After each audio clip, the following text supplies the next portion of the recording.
Jadi materi kuliah kali ini adalah tentang sifat konstitusi, ya, sifat konstitusi.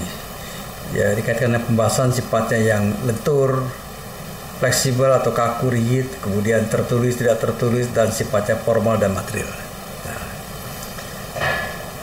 pertama, konstitusi formal dan material, ya. Jadi konstitusi atau constitution dalam bahasa Inggris di Amerika Serikat atau Verfassung di Jerman dibedakan dari Undang-Undang Dasar atau Grundgesetz Jerman maupun Grondwet Belanda. Jadi perbedaan-perbedaan seperti itu, ya kan.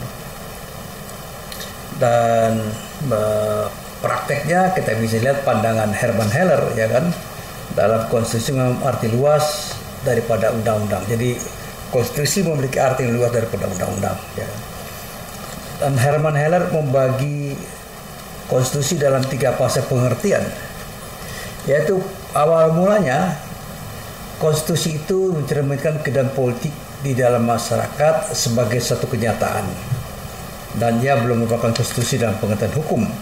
Dengan perkataan lain, konstitusi itu masih merupakan pengertian sosiologis atau politis dan belum merupakan pengertian hukum.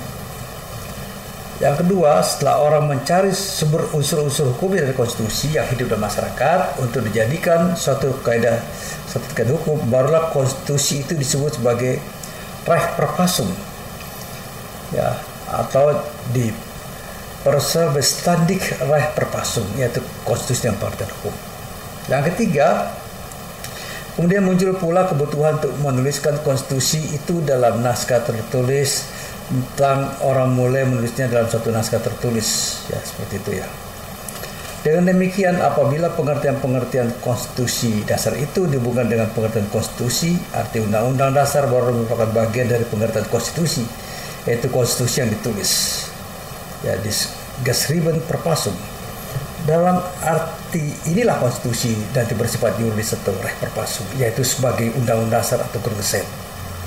Sementara itu konstitusi dalam arti luas tidak hanya bersifat juridis semata-mata, tapi juga bersifat sosiologis dan politis yang tidak disebut sebagai undang-undang dasar, namun termasuk dalam pengertian konstitusi.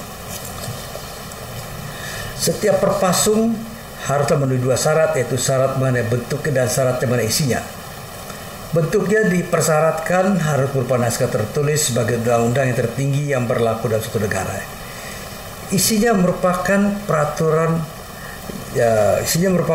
bersifat dasar fundamental, artinya tidak semua masalah yang penting harus dimuat dalam konstitusi, melainkan hal bersifat pokok, dasar, atau aja saja.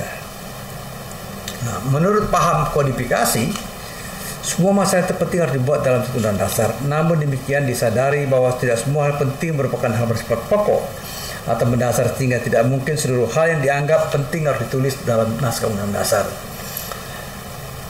Ya, selain dikarenakan sifat hukum itu sendiri selalu berubah sesuai dengan tuntutan perkembangan zaman, isi undang dasar hanyalah meliputi hal bersifat garis besar-besar.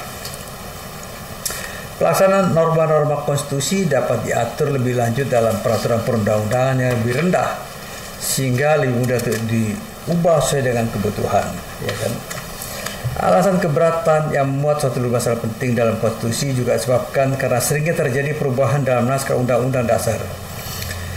Jika naskah undang-undang dasar disusun terlalu rinci, hal dapat menyebabkan kewibawan undang dasar menjadi merosot. Untuk mencegah terjadi hal demikian, undang dasar hanya memuat hal-hal yang bersifat dasar saja. Dengan perkataan lain, undang-undang dasar adalah sebagian saja dari pengertian konstitusi. Isinya hanya bersifat garis-garis besar sebagai norma hukum tertinggi yang berlaku di suatu negara. Hanya ada beberapa sarjana saja menganut pandangan yang mengidentifikasikan konstitusi dengan undang-undang dasar. Penyamaan pengertian kedua hal itu harusnya sudah dimulai sejak Oliver Cromwell atau Lord Protector Kerajaan Inggris tahun 1649 sampai 1660 yang menamakan undang-undang dasar sebagai instrument of government. Undang-undang dasar Cromwell ini dibuat sebagai pegangan dalam menjalankan tugas-tugas pemerintahan, dan disinilah timbul identifikasi pengertian konstitusi dan pengertian undang-undang dasar.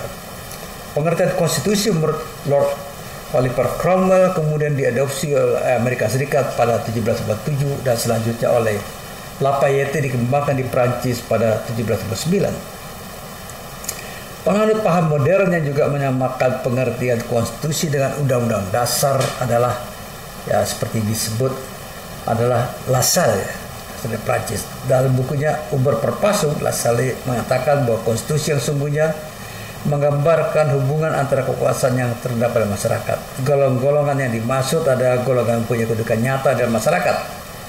Ya, misalnya kepala negara, angkatan perang, partai politik, kelompok penekan, dan sebagainya. Kemudian ada lagi pembahasan tentang perbedaan sifat konstitusi bersifat luas dan kaku. Ya. Naskah konstitusi atau undang-undang dasar dapat bersifat luas, fleksibel, dan kaku atau rigid. Ukuran yang biasa dipakai adalah oleh para ahli menentukan apakah suatu undang-undang dasar itu bersifat luas atau kaku adalah apakah terhadap naskah tersebut dimungkinkan dilakukan perubahan dan apakah para pengubah cukup mudah dan sulit. Kedua, apakah naskah konstitusi mudah atau tidak mudah mengikuti perkembangan zaman. Ya, itu dasarnya. Untuk menentukan apakah suatu konstitusi bersifat luas tidak, pertama-tama kita dapat pelajari mengenai kemungkinan berubah atau tidak dan bagaimana pula perubahannya. Pada umumnya, setiap naskah undang-undang dasar selalu diatur tata cara perubahan konstitusi sendiri dalam pasal-pasal atau bab tersendiri. Perubahan-perubahan yang dilakukan menurut tata cara ditentukan sendiri oleh undang-undang dasar dan dinamakan Perpasung Andrum. Ya, ketentuan mengenai perubahan tersebut selalu ditentukan dalam undang-undang dasar itu sendiri karena walaupun tidak dimaksudkan dalam jangka waktu yang lama, teks satu undang-undang dasar selalu cenderung tertinggal dari perubahan masyarakat. Pada saat perubahan masyarakat sudah sedemikian rupa, selalu muncul kebutuhan objektif untuk mengadakan perubahan pula atas teks undang dasar. Namun demikian, karena konstitusi pada dekatnya merupakan hukum dasar yang tertinggi dan menjadi dasar bagi berlakunya peraturan perundang-undangan berendah, para penyusun atau perumus undang dasar selalu menganggap perlu menentukan tata cara perubahannya tidak mudah.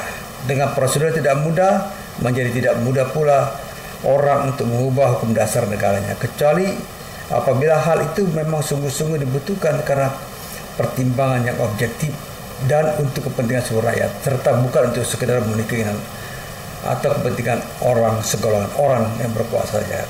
Nah, akan tetapi ada pula undang-undang dasar yang mensyaratkan tata cara perubahannya tidak terlalu berat, ya, dengan pertimbangan untuk tidak mempersulit perubahan sehingga undang-undang dasar itu dapat disesuaikan dengan kebutuhan perkembangan zaman.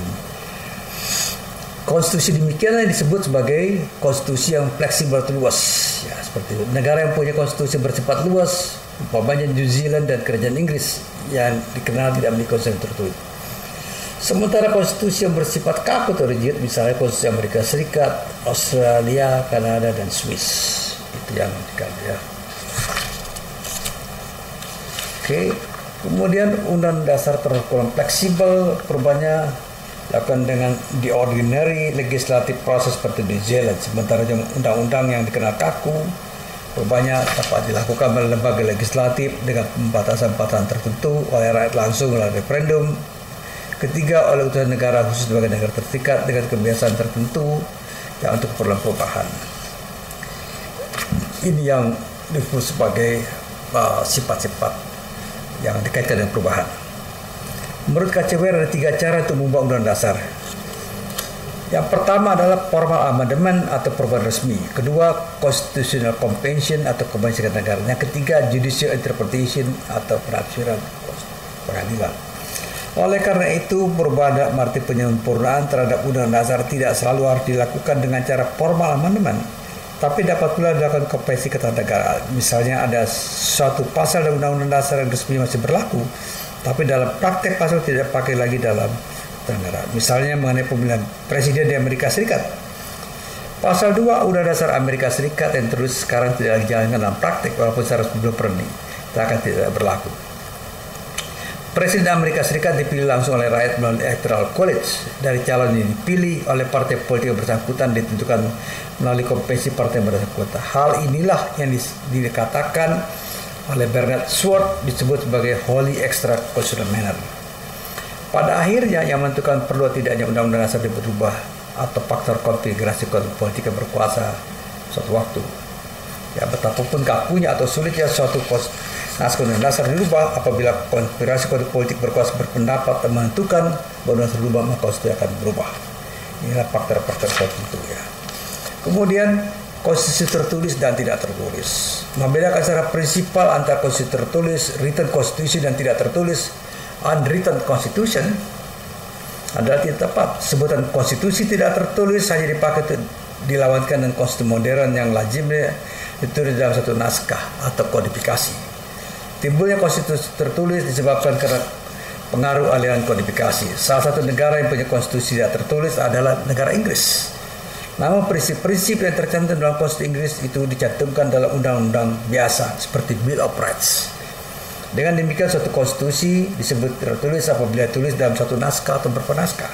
Sedangkan suatu konstitusi disebut tidak tertulis dikarenakan ketentuan-ketentuan yang mengatur atau kemudian tidak tertulis dalam satu naskah melahirkan yang diatur dalam konvensi luar negara.